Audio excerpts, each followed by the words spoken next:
What up, beautifuls? Welcome to Jay's Quick 5. I'm your host, JLW. We talk about any topic and keep it under 5. Regina Hall and Anna Farris are back for Scream's Wayans Brothers and Miramax Paramount scary movie franchise.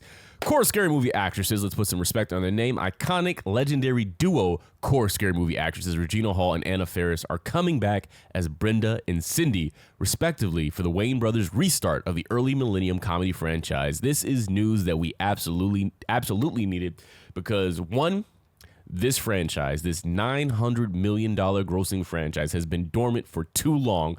Two, in the hands that it's been in for 3, 4, and 5, this franchise has been brutalized, tortured, and absolutely mismanaged when it comes to putting the funny in horror. What we know for sure that was missing from this franchise, the Wayans brothers, because we know Harvey Weinstein and the Miramax company, basically, from what we're told, stole this franchise from the Wayans brothers because it was originally written by Sean and Marlon and directed by Keenan.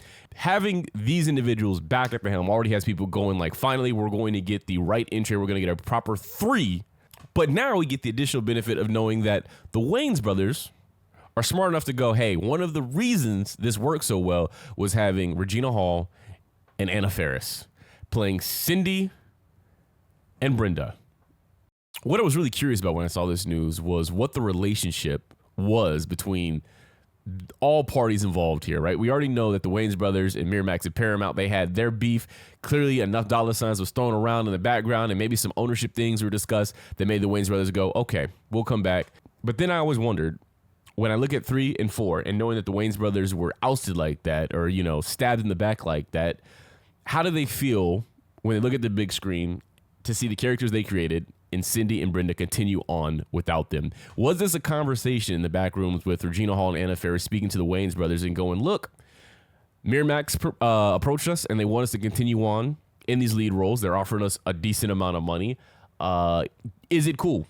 Or would you like us to hold it 10 toes down like DC Young Fly did when VH1 or MTV, whatever studio is behind The Wild and Out, went behind Nick's back, tried to oust him from his own show that he created, the own show that he put his money up for, and try to give the hosting duty to DC. And DC said, nah, not over here. You're not going to break us up. So was it a similar conversation for them where the Wayans brothers went, you know what? We recognize that this is a big boom for your career. We're not mad at y'all. Do what y'all have to do to take care of yourselves and don't worry about us because we're good over here. Because when I look at the interviews, I see a lot about Marlon talking about what happened behind the scenes.